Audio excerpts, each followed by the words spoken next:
Und er darf auch keine werden. Germany's past, the genocide of almost 6 million European Jews during the Holocaust, influenced every aspect of the country's public and political discourse around Israel. For many Germans, Israel is above reproach. Und deshalb sind die Vorwürfe, die gegen Israel da erhoben werden, absurd. The outright support for Israel in Germany constitutes a sort of the comforting thought that, okay, the people that we as Germans oppressed and killed and treated so badly historically now have their kind of own state and everything is fine. It's not so much that Israel is supported in Germany because we come to terms with its past, but it's a shortcut for not really coming to terms with our past. When Germany categorized Israel's national security as their reason of state, they essentially wanted to solve the problem of being described as the original anti-Semites of the world. They want to put the past behind them. So Germany, instead of listening to the actual Jewish citizens, instead of fighting anti-Semitism in a way that protects all Jewish people, what it has done instead is take a vehemently and staunch pro-Israel stance, where they essentially can do no wrong. In this atmosphere of unwavering political support for Israel, German media outlets have also shown pro-Israel bias in their reporting. This is reflected in the one-sidedness of talk show debates.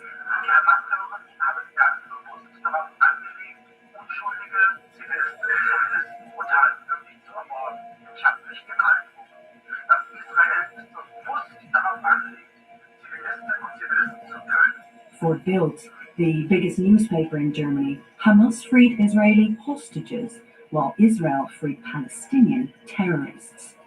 And mainstream outlets from ARD, the public broadcaster, to media conglomerate Axel Springer have issued strict guidance to their journalists on this story.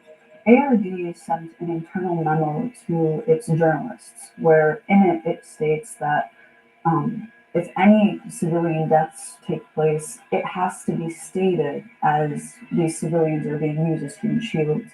And this was propagated by Hamas. Es kann natürlich auch daran liegen, dass die Hamas darauf setzt, dass viel Zivilbevölkerung im Norden des Gazastreifens verbleibt und dann sozusagen als menschliches Schutzschild wirkt. And if that's the only image that Germans see, then the public are not going to understand the actual scale of this war and just how much violence has been inflicted on an innocent civilian population. Axel Springer has support for Israel written into its work contract. So if you work as a journalist for one of their outlets, say Bild Zeitung, which is the biggest newspaper in the German media landscape, or Die Welt, you are kind of committed already from the get-go, regardless of what your personal views might be, to report in a pro-Israeli way. What that often translates to is literally outright support of Israel government policies. Bild newspaper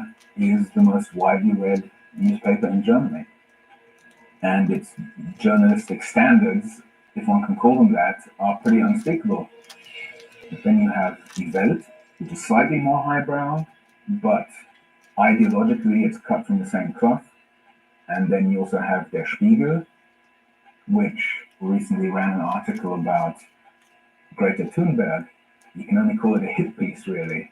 Just this absurd personal attack on her because she has recently been quite vocal about her support for Palestine. We tried to speak to ARD and Axel Springer, but neither outlet granted us an interview or a statement.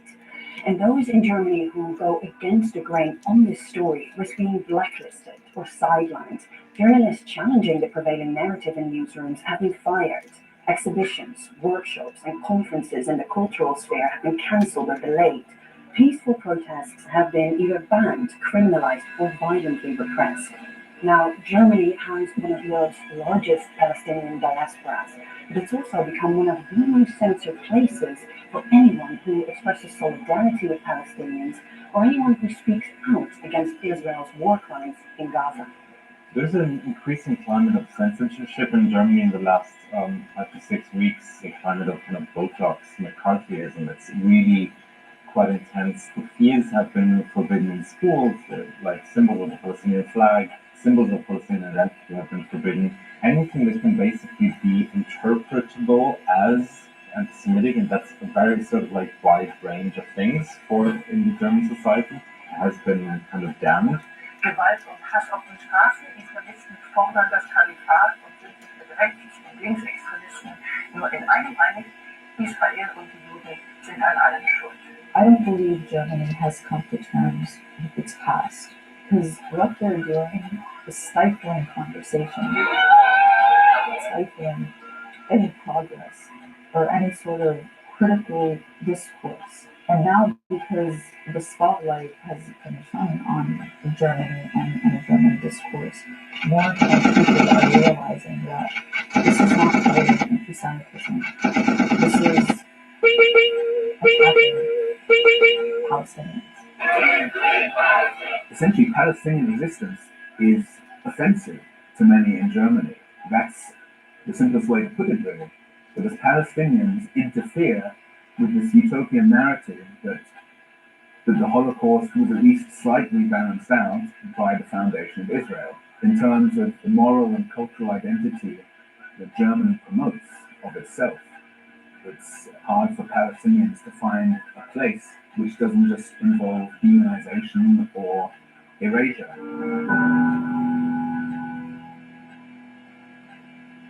Germany is the EU state where debate on the war in Gaza is most heavily censored. France may be the country where the discourse is at its most intense and volatile.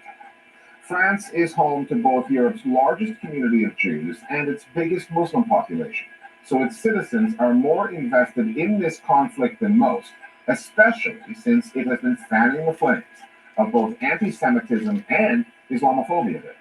The Macron government has been strident about which side it's on, supporting bans placed on pro-Palestine demonstrations by local authorities, and much of the media have effectively taken the same view. News outlets owned by conservative billionaires have been peddling Israeli talking points and weaponizing this war to go after some familiar targets: immigrants, Islam, and the political left. The Listening Post's Meenakshi Ravi now on some of the factors that feed into the intensity around France's debate on the Israel-Gaza war. October 10, 3 days after Hamas's attack on Israel, and France's most watched news channel, BFM-TV, is reporting an incendiary claim that among Hamas's victims were 40 infants. Ils ont dénombré par moins de 40 enfants ont été exécutés, éventrés. Parmi eux, des bébés. The reporter making that claim, a claim which was soon disproven, was not one of BFM's own. He worked for I-24 News, an Israeli pro-Netanyahu channel that has the same owner as BFM, the French-Israeli billionaire Patrick Drahi. It was I-24 News that first reported the dead babies claim. Babies. Their heads cut off. That's what they said. Throughout this war, BFM has relied on I-24 News for much of its coverage, and it shows. BFM TV has acted as a message relay medium for the Israeli military. A lot of space was given to a representative of the army, and that gave him a platform to spread propaganda. L'hôpital Al-Shifa à Gaza est effectivement l'épicentre, le centre névralgique de l'activité du Hamas. The fact that there is a through line from a propaganda channel like I-24 News to a French news channel which is required to cover the news impartially is an ethical problem. I don't even dare to imagine the reaction in France if we had a 24-hour outlet that broadcast content from a Russian channel. There's impunity when it comes to Israel. Quand il s'agit d'Israël. Senior editorial staff at BFM have themselves taken issue with the channel's coverage, complaining to management about a lack of balance. Among their misgivings, the repeated interviews with a certain Julien Bahini. Julien Balou, vous êtes spécialiste de la société israélienne. Described to viewers as a French-Israeli living in Tel Aviv, or a specialist in Israeli society, Bahioul is in fact a former spokesperson for the Israeli military, as well as a former journalist for I-24 News. BFM did not respond to our request for comment. However, some of those disgruntled journalists at the channel say its reporting has begun to improve. Coverage of the war by France's publicly funded news outlets and some of its newspapers has been more even-handed. But that still leaves plenty of others in an increasingly right-wing media landscape pushing some dubious, divisive narratives. Moi, j'ai souvent eu l'impression, I've often had the impression that the French media were telling us a story of civilization against barbarism. Rien n'est plus monstrueux que de vouloir expliquer la barbarie. Several commentators have told us we absolutely cannot compare a child killed by Hamas on October 7th and a baby killed by Israeli bombings in Gaza. On ne peut pas comparer le fait d'avoir tué des enfants délibérément en attaquant, comme le fait le Hamas, et le fait de tuer des enfants involontairement en se défendant, comme le fait Israël. La manière dont ils ont été tués, elle est différente et elle part de notre inhumanité ou de notre humanité. What has greatly affected the media coverage is that there are very, very few Palestinian voices on TV panels. In most cases, there are none. We are invisible in the French media landscape, and so there are no voices to provide a counter-narrative, to correct lies, to correct an analysis that has dehumanized the Palestinian cause. Instead, for 2 or 3 weeks, we found ourselves in an endless debate about who considers Hamas as a terrorist group, who does not, who condemns it, who does not, without ever going into the real issues in any depth. Nous sommes en France. Since 2015 in France, we have been very sensitive to the risk of Islamist attacks. And what we saw on October 7th reminded us of the attacks we've had in France. So, it was the nature of October 7th that led to it being interpreted in that way. Even so, all opinions are represented in the French media as they are in most Western media, and as I would hope at Al Jazeera as well. The discourse in France over the war in Gaza is unique because of 2 factors, one historical, the other demographic. There was France's role in the World War II Holocaust, where the government installed by the Nazi occupation helped deport an estimated 75,000 Jews to the death camps. And modern-day France is home to Europe's largest populations of both Jews and Muslims. That demands a delicate approach on the part. Okay, sandali lang.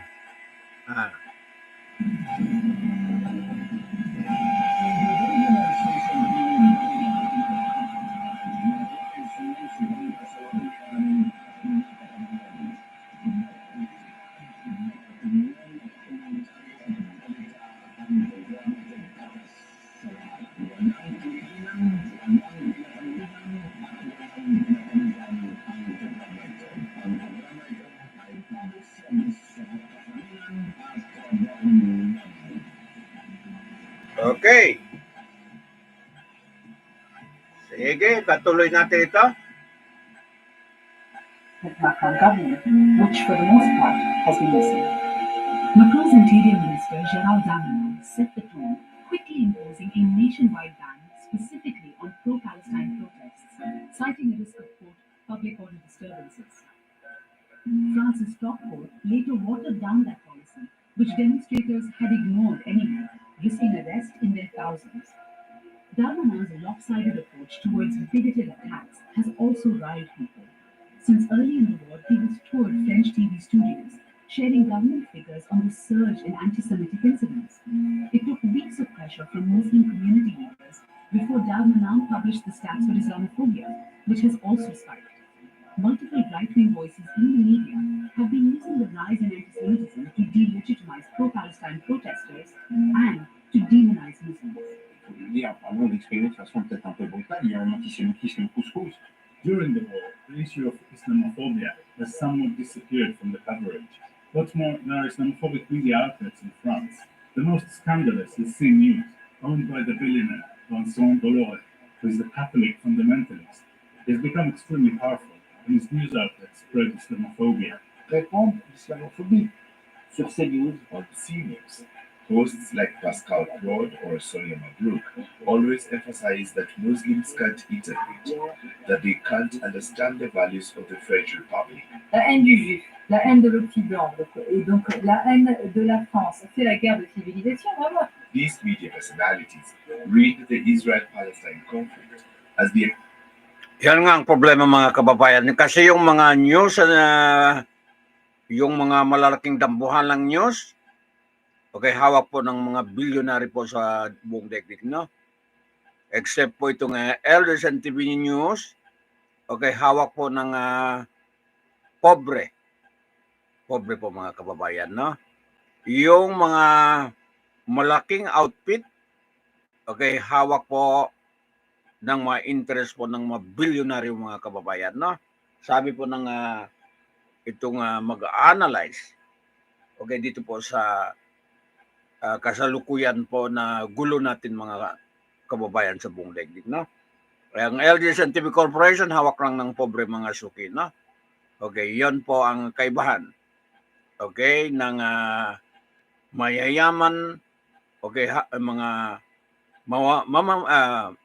mga mayayaman po outfit po pa newspaper, okay, mga broadsheet, mga magazine, itong mga malalaking news mga kababayan, hawak po ng bilyonaryo mga kababayan, no? Sino man maghawak?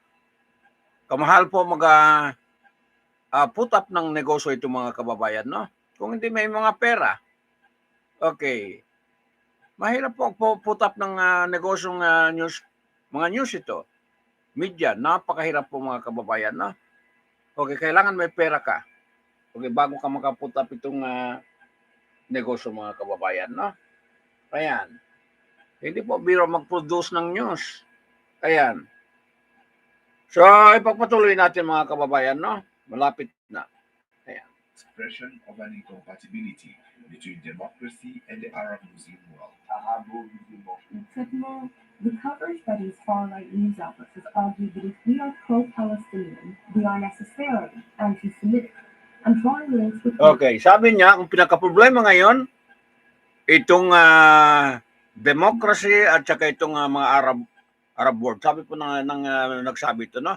So, Arab world tayo, okay, maniwala po sa agama Islam mga kababayan, no? Okay, may democracy, secular democracy, maniwala pa rin tayo po sa agama natin mga kababayan, no?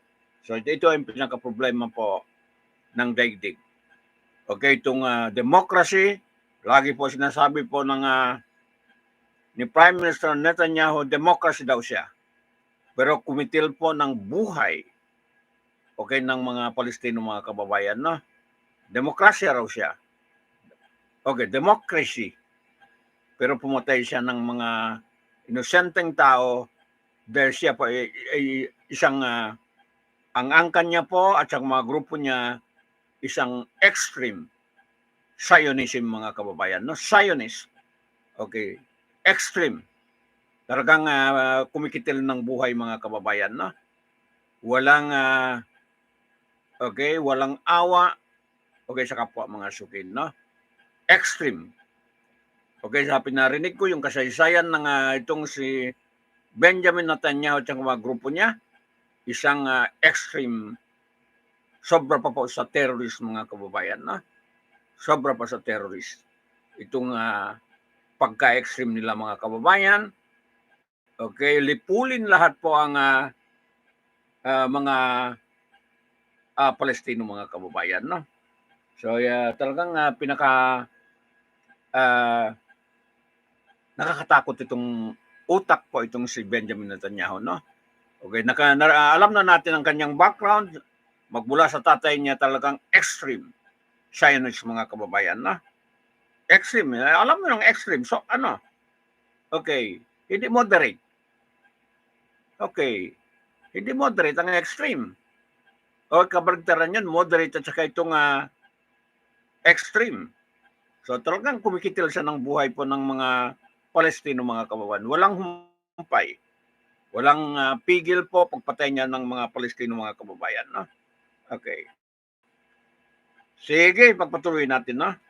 Mag-aral tayo parehas, mag-analyze po ng parehas itong kalagayan ng daigdig natin, no?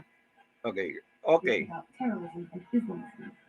But we must not forget that many people from immigrant backgrounds in Europe come from the history of decolonization. We are facing one of the last colonial conflicts in the world, and so it's normal that people who come from these anti-colonial struggles rally around the Palestinian cause. There is one country in Europe that hasn't lined up behind Israel, the closest thing the EU has to an outlier, Ireland. Its government has used words like disproportionate to describe Israel's bombing of Gaza, terms like collective punishment, and opposition politicians there have taken it further. Way back in 1980, Ireland became the first EU government to call for Palestinian statehood. There is an affinity with Palestine. Okay, Ireland. Diyan po sa loob ng Europe, mga kababayan, no? Ireland ay suporta po sa Palestinian cause, mga kababayan, no? Mismo po sa Europe. At saka itong African nation, no? South Africa. Actually, ang South Africa ay mag-file po ng kaso po ng genocide sa International Criminal Court, mga kababayan. Bago lang. Kailan na yun? Itong linggo lang po, mga kababayan, yung presidente, government po ng South Africa, mag-file po ng criminal charges sa pamamagitan po ng genocide. Okay, tingnan natin po kung mga ang kondisyon, ang kalagayan po ng ano po mangyayari sa pag-file yan, mga kababayan, no? Ayan.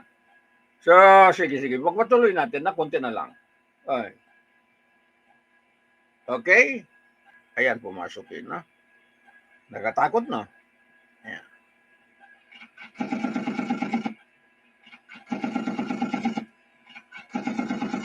Okay, kaya sabi ko kung mahina ang puso nyo mag-news, huwag na lang kayo papasok sa trabaho ito, mga kababayan, no? Kung mahina ang puso nyo, wala kayong tapang, huwag na lang papasok dito sa trabaho ito, mga kababayan. Ayan. Sige. That is rooted in a shared history of colonialism, occupation, and division under British rule. Ireland's political consensus on Palestine is, for the most part, reflected in its media. News outlets have provided the kind of journalism that, while hardly radical, cannot be found almost anywhere else in Europe, giving space to both Israelis and Palestinians. The Listening Post's Tarek Nafai now on how the war on Gaza is playing out across Irish politics and media. It's genocide, openly declared and carried out by the apartheid state of Israel. The Irish position is somewhat of an outlier amongst European nations. Ireland has been quite vocal about calling for an end to what's going on the ground. Would you accept the accusation by the Irish government that seems to have been really driven by revenge? There is a lot of criticism from Irish politicians of Israeli offensive in Gaza and the overall position of the Israelis when it comes to the West Bank. So the media tends to reflect that. The debate around Palestine in Ireland is unlike almost anywhere else in Europe. You can hear it in the language used by Prime Minister Leo Varadkar. Okay, ang oras natin, 16 minutos po. Pasado na po alas 8, mga kababayan, no? 16 minutos. Okay, pasado alas 8. Sige lang. Okay, hindi pa naman na isang oras, no? Ipagpatuloy natin ito. Brought out huge sympathy for the Palestinian people. They've been horribly treated now for 75 years. It's evident in the positions held across the political spectrum. When does Palestine get the right to defend itself? In the voices you hear on the streets, and it's echoed in the Irish media, their approach to the story, and the questions they're asking. If you are killing people who are of a particular nationality or of a particular ethnicity, that is the very legal definition of genocide. Absolutely not. It is not. The coverage of Israel and the mechanizations of the Israeli government have been quite impartial. I've written opinion pieces that have called for a ceasefire straight away and for the carnage to stop. That's controversial in other jurisdictions, but I feel like this is a normal, logical thing to call for. I wouldn't say anything radical about this. The position is Irish people have compassion for what is happening in Gaza when they see dead children, dead doctors. Okay, hindi ko lang masabi po sa publiko itong secret goal po ng itong secret objective po ng Israeli government, no? Okay, patungkol po dyan sa Middle East. Pero alam naman ng lahat yan, hindi ko lang mabanggit dito sa ere. Okay, ang goal po ng mga kababayan nakakatakot. Okay, ang pangarap nila po dyan po sa Middle East mga kababayan, no? Okay, di ko na lang babanggitin on the air. Okay, kasi magdagdag lang po ng problema, no? Okay, pero alam natin ng lahat, tayo mga maniwala po sa agama Islam, alam po natin ng objective ito pinaka-extreme, pinaka-extremist, okay, si Benjamin Netanyahu, no? Okay, so kailangan lang, okay, matalino po itong mga Arab League, no?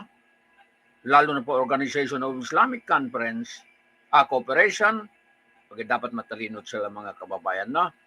Okay, so puin, okay, itong pinaka-problema, no? Natakot ako, sabi in statement po ni Turkish President Recep Tayyip Erdogan lately, ang problema ito papasok po sa ating mga kabahayan. Okay, ang motive po ng itong kasalukuyan po nangyayari sa atin, no? O sa kanyang latest statement po, si President Recep Tayyip Erdogan, ang problema ito papasok po sa atin po kanyang-kanyang bahay mga kababayan na. Okay, so kailangan na tayo may fortified. May fortified madepensahan po natin ang ating mga pamilya, ang ating mga property, ang ating kabuhayan, ang ating ekonomiya. Okay, kasama na po ang mga karapatan natin mga kababayan, no? Lalo na po yung mga kapwa natin politika mga kababayan, no? Yung mga minority politician, dapat marunong sila mga kababayan, no? Okay? Kasi itong mga pitna po mga kababayan, pina-attach sa kapangyarihan mga kababayan, no? So, okay, itong mga politician natin, lalo na po dito sa Mindanao, okay, kasi itong mga problema ito pina-attach po sa kapangyarihan mga kababayan. Kapangyarihan ng politik, no? Tayo mga minority, dapat aware tayo rito po sa mga problema ito mga kababayan, no? Okay, na madepensahan natin ang bayan natin, ang probinsya natin, munisipyo natin, barangay natin po sa mga pitna. Okay, pinapasok po sa pamagitan po ng kapangyarihan, no? Ayan. Kaya sabihin na para ma-aware po ang mga politiko natin, mga leader po natin dito sa mga minority, lalo na po sa farm government, no? Alam nila ang pitna po pinapasok po sa kanilang posisyon mga kababayan, no? Okay, so ayan. Okay, warning po.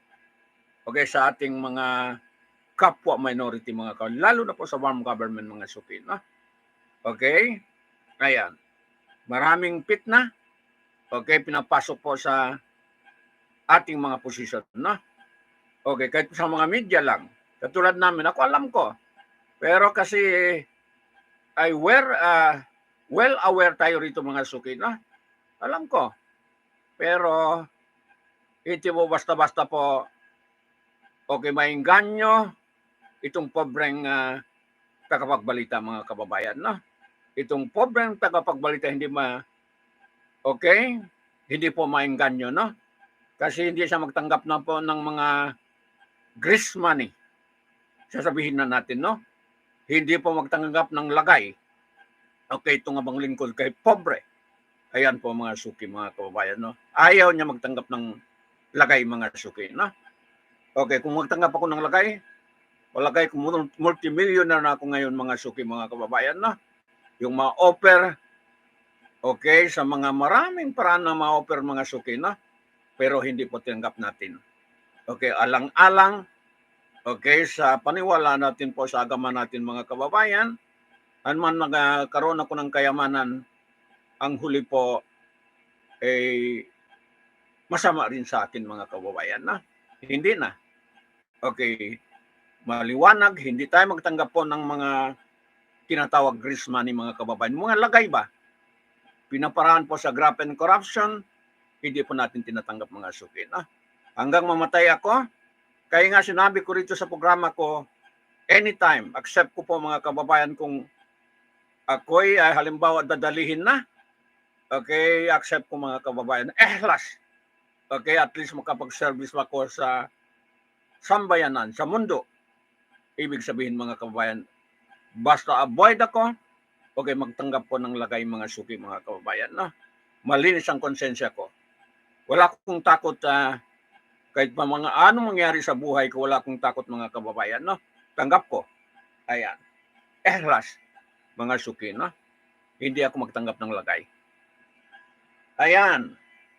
So, yan po ang paalala natin. Okay, may problema po ng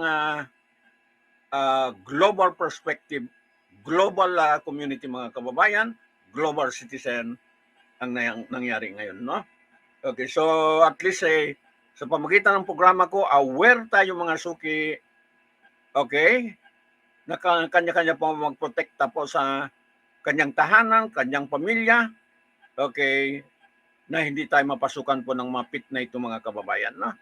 Ayan. Sige, go ahead.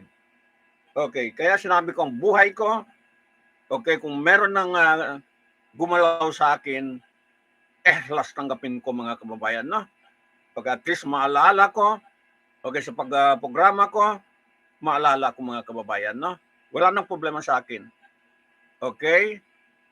Matanda na ako mga suki mga kababayan, no? Sige, go ahead.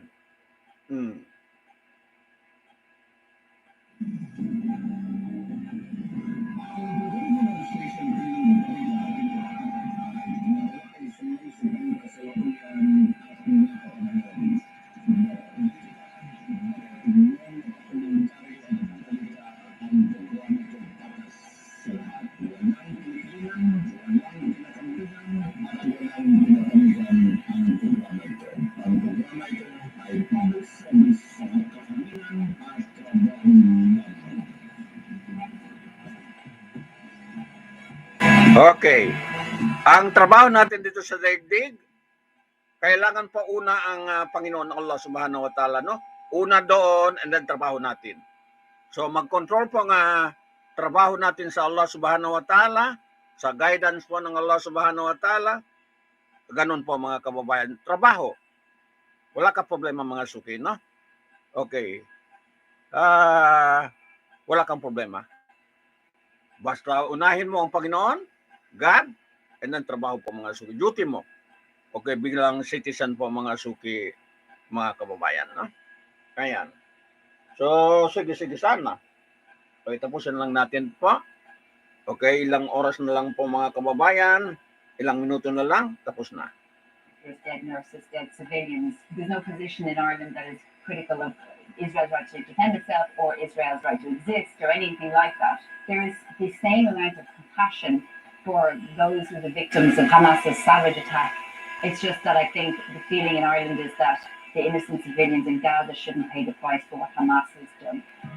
Ireland's affinity with Palestine is shaped by the country's colonial past and a shared history of resistance to British rule.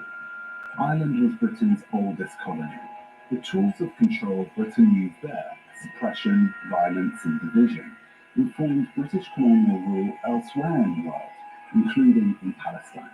And then there is Ireland's more recent history, the civil conflict in Northern Ireland known as the Troubles, and the difficult sacrifices Ireland has made in the pursuit of peace, which some suggest offers a template to Palestinians and Israelis. Miracles are hard to believe in, but it's worth remembering that we are currently living our own miracle on this island. And for all those in Israel and Palestine tonight, it mightn't seem like it, but there's always hope. And we hope that your miracle comes soon. Ireland has fought British colonialism, has experienced imperialism. We have our legacy of experiencing ethnic cleansing, forcible transfer, genocide, through hunger and starvation. So Ireland has a natural affiliation when it comes to standing in solidarity with other colonised people. Of course, there are those on the island of Ireland who would find affinity with the Israeli state, but in many ways it is the stance of the Irish people is in standing strong. Okay, ito kasi pinaka-problema, no? Yung mga thinkers, yung mga planner po ay walang katapusan ay itong tinatawag mga colonizer, mga suki, no? Okay, yung mga mag-aagaw ng kayamanan ng ibang mga suki, no? Okay, yung mga conqueror. Ito po pinaka-problema po sa daigdig, no? Okay, yung nangyari po rito sa occupation po ng Palestine. Okay, pinapalis ang tao nang kukunin ang kayamanan nila, mga kababayan. Paano mabuhay? Okay, paano kabuhayan po ng taong Palestino? Okay, ay tinatakot, ginegera, paglayas nila, kinukuha po ang kayamanan. Itong mga colonizer, mga suki, pinaka-problema natin, no? Okay, hindi patas. Walang patas po sa colonizer, no? Sa mga occupation, yung mga tinatawag na occupation, walang humpay, mga kababayan, no? Ayan. Yung mga tinatawag po ng mga land grabber, ayan po mga suki, mga kababayan, no? Sige.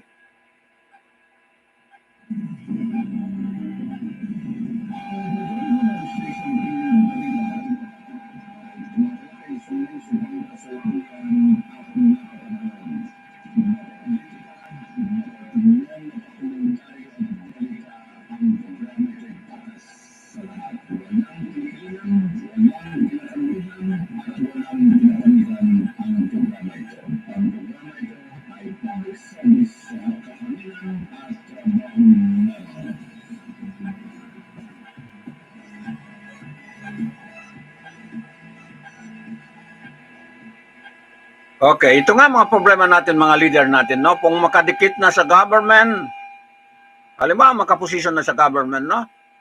Okay, pasensya yung mga matamaan, no? Okay, akala mo kung sino, no? Kung makadikit na sa government, no? Okay, hindi na isipin po yung mga kapanganan ng iba, no? Hindi naman lahat. Okay, kung makadikit na, okay, sobra pa po sa mga tinatawag ko yung mga conqueror. Okay, mga grabber, land grabber, sobra pa. Yun po pinaka-problema natin, no? Okay, cheap na, sisiraan na, ito po pinaka-problema ng mga leader natin, no? Okay, yung mga gumagawa lang, hindi po lahat, meron na naman ay mga mga mababait mga suki, no? Pero, ayan, kung nabigyan ng kapangyarihan, ganun po ang ginagawa sa kapwa mga suki, no? Okay. Minsan, yayariin ka pa, mga suki, mga kababayan, no? Kung maingay ka, katulad sa akin bungangero, yayariin ka pa. Ayan, ang kapwa mo rin mismo, mga kababayan, no? Okay, ganun ang problema po, mga kababayan, no? Ayan. So, ipagpatuloy lang natin, no? Okay. In favor of Palestine and Palestinian liberation. Beyond the shared history of oppression, what explains the Irish position is a grasp of reality. I think our military neutrality has a lot to do with that. When you see a piece of land and its people, ito po ang reality nangyari sa atin, no? Extraordinarily well-resourced military, the call for peace is a pretty obvious one. Our foreign policy has been very consistent for decades, and not just on the issue of the two-state solution for Palestine, but our adherence to multilateralism. Ireland has had its own peace process, and to do that, we had to get our diaspora on board. We had to have international friends to help us along the way. And I think the feeling in Ireland is the Palestinians don't have any friends. The Irish are seen as advocates for Palestinian rights in a continent that has mostly stood shoulder to shoulder with Israel. However, Ireland's Conservative government has faced criticism from the opposition for for not going far enough. That the recitation of all of our interventions and charitable acts for the Palestinian people do not relieve you as a government of your primary responsibility to hold Israel accountable to the world for. Okay, may latest statement daw, di umano, accordingly, allegedly, hindi po papayag si, okay, itong Prime Minister po ng Benjamin Netanyahu magkaroon two-state solution, no? So, kaya nga, hanggang magunaw ang mundo, walang katapusan ng gulo yan, mga suki, no? Yan ang nakikita natin. Ayaw daw papayag na magkaroon po ng two-state solution. Okay, may nabasa ko po mga kababayan. Okay? Galing po sa mga mga matatalinong tao, mga kababayan, no? Ayaw daw papayag po magkaroon ng two-state solution, no? Ayan. So, ang problema yan, walang katapusan. Kung sino po ang matira, yun po ang swerte. Ayan po mga kababayan, no? Kung sino ang matira, yan po ang swerte. Hindi po tatigil lang ang mga Palestino po kung hindi nila makuha ang karapatan nila, no? Mark my word, wala po katapusan yan. Ayan. Kahit paano gawin sa kanila, pagdurog sa kanila, hindi yan papayag na hindi makuha po ang karapatan nila, mga kababayan, no? Okay. So, mabigat na problema, no? Okay. So, sige.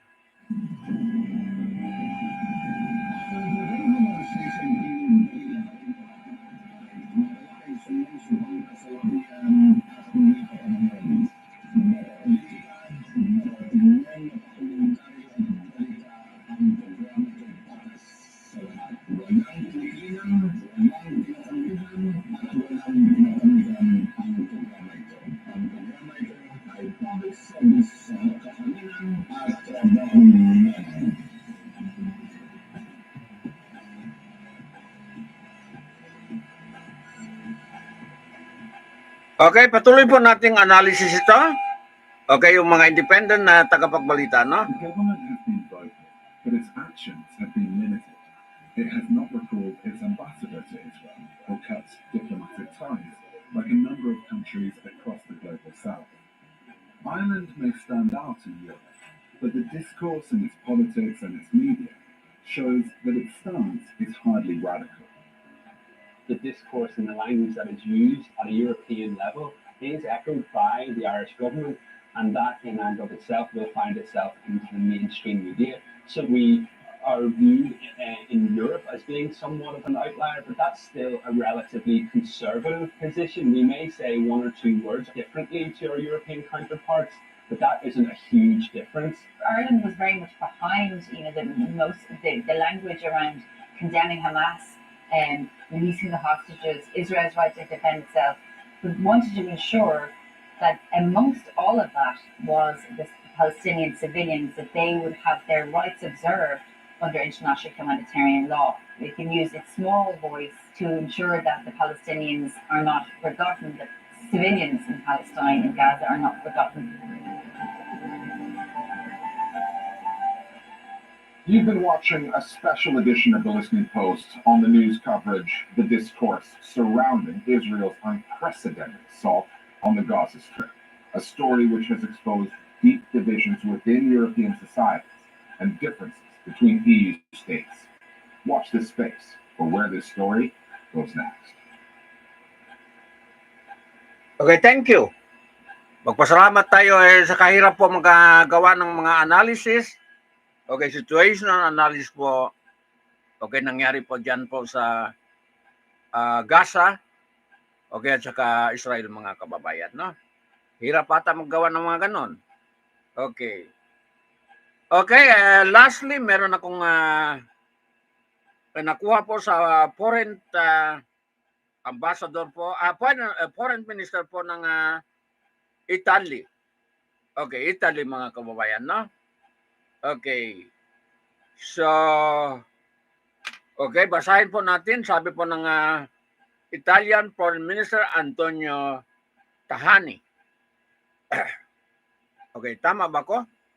Okay, Italian Foreign Minister Antonio Tajani has expressed concern over the spread of the ongoing Israeli-Palestinian conflict, okay, in the region, reiterating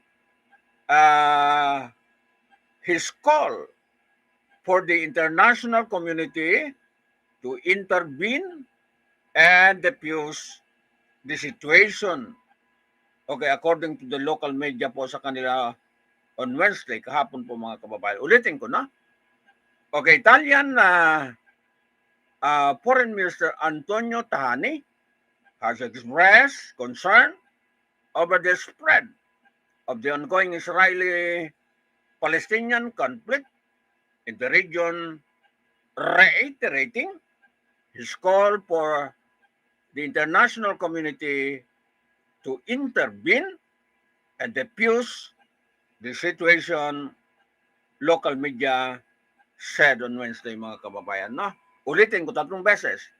Italian Foreign Minister Antonio Tajani has expressed concern over the spread of the ongoing Israeli-Palestinian conflict in the region, reiterating his call for the international community to intervene and defuse the situation, okay, local media said on Wednesday, no?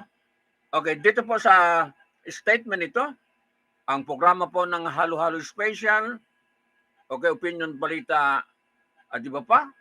Fully support po dito sa panawagan po ng Italian Prime Minister, no?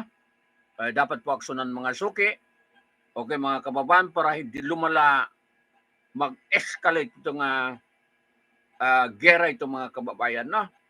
Kung gusto pa natin ma-save po ang daigdig, pag hindi na, okay, matira ang matira po mga kababayan, okay, matira ang matira, yun na lang.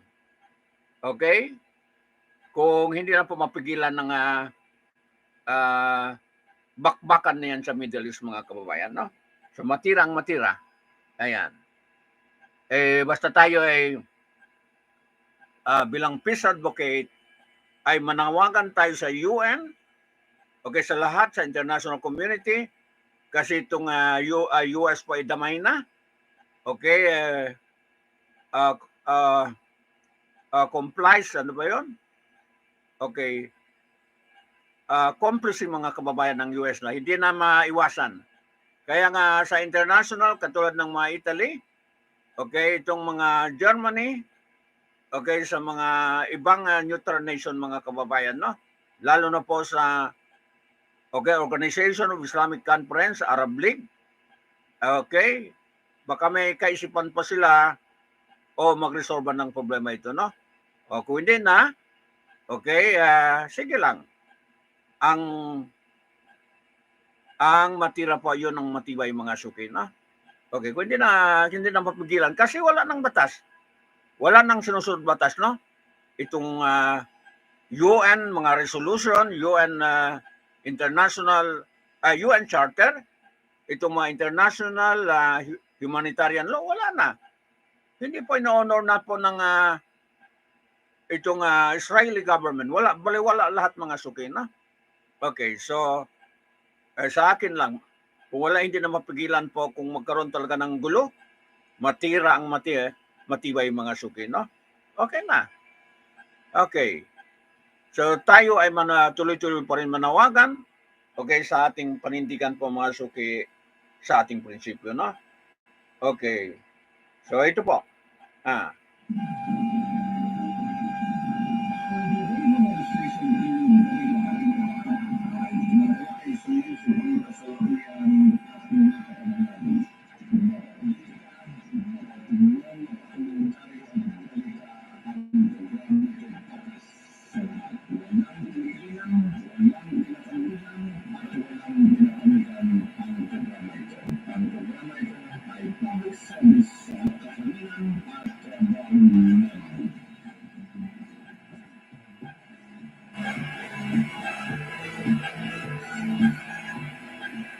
Okay, kanya-kanya tayo ay mag-protect sa ating pamilya, sa ating mga tahanan, Okay, doon base po sinasabi po ni President Recep Tayyip Erdogan, no? Sa kanyang public pronouncement mga so tungkol sa kaguluhan nito, no? Ayan. So, example na. Okay, yung deputy leader po ng Hamas diyan po sa Beirut, Hezbollah po tinamaan po ng drone po ng Israel mga kang. Ganon po kagaling po ang mga equipment. Okay, pang patay, pang puksan ng tao mga kababayan, no? Kaya sinabi ko halimbawa ay tinatarget ito nga studio ko. Kayang-kaya nila po pasabukan ako ng okay? Pasabukan ako ng drone mga suki mga kababayan, no? Kayang-kaya i-target ito. Kung ganun po ang ganito po ang gawain po ng Israel mga kababayan, no? Okay. Kaya sinabi ko kung talagang maggera sila, hindi na po pwede yung malayo. Kailangan dikdikan po. Okay, man-to-man battle po mga kababayan ang dapat gawin po ng mga kalaban po ng yan. And then, objective nila, okay, puntahan po nila, i-capture po nila ang command post po ni Benjamin Netanyahu, no? At saka si Galan, yung defense secretary nila. Defense, yun ang dapat objective nila. Okay, pasukin po doon sa loob po ng okay, ng compound nila, ng building nila, ang command post po ni Benjamin Netanyahu para matigil ng gera yan mga suki, na. Ayan. Kung hindi ganon, ubos mga kababayan, na. Ubos sila. Ayan. So, okay, wala tayong balita mga kababayan. Ito po, no? Ayan.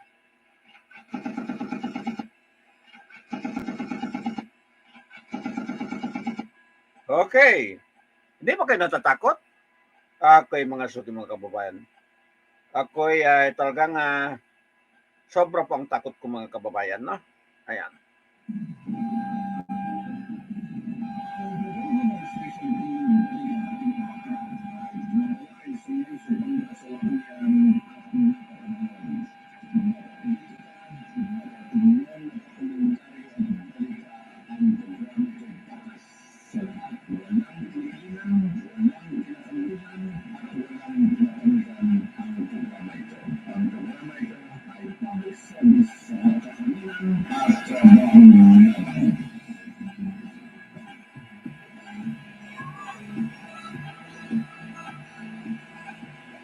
Okay, dito po, minsan po pag mag-news ako, nanindig po mga balahibo ko mga kababayan, no? Dito sa studio ko, sa totoo lang, nanindig po mga balahibo ko. Parang, okay, hinila lang ako ng isang buhok ko po, okay, and then binibitin mga suki, no? Okay, pero hindi ako magpalata mga, grabe. Okay, grabe po ang mga, napipil mo po ang itong mga kalagayan natin ngayon mga suki, no? Para kung binitin ng isang buhok ko lang mga kababayan, okay, hinila lang ng patas, no? Manindig mga balahibo ko minsan po. Okay, pag tumayo na ako rito po sa studio ko mga kababayan, no? Ganon po ka-pressure, okay, ng kalagayan natin sa kasulukuyan, no? Okay. Kasama ng takot, pero wala kang magawa, trabaho. Ayan po. Kaya nga sa akin ay lagi na lang po magdua na maayos lahat po ang global citizen mga kababayan, na. Okay. Ayan. Okay, wala na tayong balita mga suki mga kababayan. Paalam tayo, sobra na po overtime. Okay, makakonsume ako ng isang oras, 13 minutos at sa 42 segundo mga kababayan, no? Sa umagang ito. Okay, paalam ako sa Consolidated News natin. Okay, halos nakinig tayo po sa mga balita po sa international mga kababayan, no?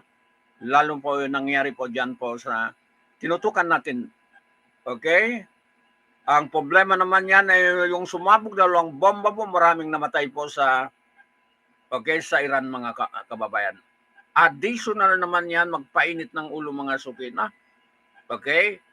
Diyan po sa tomb ni General Sulaimi. Yung napatay po dyan sa Iraq, no? Sulaimi ba yun? Sulaimi. Okay, Sulaimi. Ayan. Napatay po sa airport ng Iraq, mga suki, no? Nung panahon po ni President Donald Trump. Drone din ang nakapuksa sa kanya, mga suki, no? And then may bagong general naman sa Syria po galing sa Iran. Yun din. Tinamaan po ng drone din, mga suki, mga kababayan, no? Tama po si President Recep Tayyip Erdogan, no? Ayan. Kung talagang titirahin ka, tepok, mga suki, no? Patay ka talaga. Okay, situational ng balita natin, wala tayong kinakampihan, no? Okay, wala tayong kinakampihan, hindi tayo kampi sa mga revolutionarian, hindi tayo kampi po sa Israel. Okay, walang kinakampihan. Okay, information lang para sa kaalaman po ng buong daigdig, mga suki, no? Kasi may beses tayo sa mga balita po ay nakuha natin, mga suki, no? Okay. Wala tayong kampi. Wala naman tayong interest doon eh. Ang interest ng lahat ay kapayapaan po ng daigdig para mabuhay po ng maayos tayo, mga suki, no? Hindi ako magkampi. Okay. Magbalita lang. Okay, dito po sa himpilan po ng ADLSNTV Corporation, okay, sa ADLSNTV Corporation, okay, sa programa Halo-Halo Special, Opinion Balita at iba pa, at saka po sumbungan ng mamamayan, no? Okay, lately pala itong si SEC Chairman, okay, itong si Emilio Aquino po ng tumanggap po ng award, no? So, sir, congratulations po sa iyong award, no? Okay. Ano bang natanggap niya award si Emilio Aquino po ng chairman po ng SEC, mga kababayan, no? Magaling. Ibig sabihin pag tumanggap ng award, no? Ayan. Okay, problema naman na mag-file naman tayo ng mga kung ano-ano. Okay, para po sa mga business, mga kababayan, kailangan magpapare, hindi tayo mag-penalty, mga suki, no? So, on time. Okay. Pupunta na ako doon sa mga okay, kung ano naman kailangan i-file, mga suki, mga kababayan, no? Okay. So, yan po ang balita natin. Okay, sa umagang ito. Okay, paalam tayo, wala tayong masamang tinapay. Okay, sa kapwa, kahit saan mga suki, no? Tayo ay magbalita lang ng totoo. Okay? Yung mga nakuha natin base po sa mga nakuha natin news, mga suki, mga kababayan, no? Okay? So mag-ingat tayo lahat, no? Okay, lalo na pa itong mga minority, mga suki, no? Mag-ingat tayo. Mahirap po ang kalagayan natin itong sa nangyari po dyan, mga suki, no? Okay, damay-damay na. Okay. Okay, paalam tayo. Babalik tayo mga mamayang hapon. This has been arms naman lamang po, mga kababayan, no? Okay.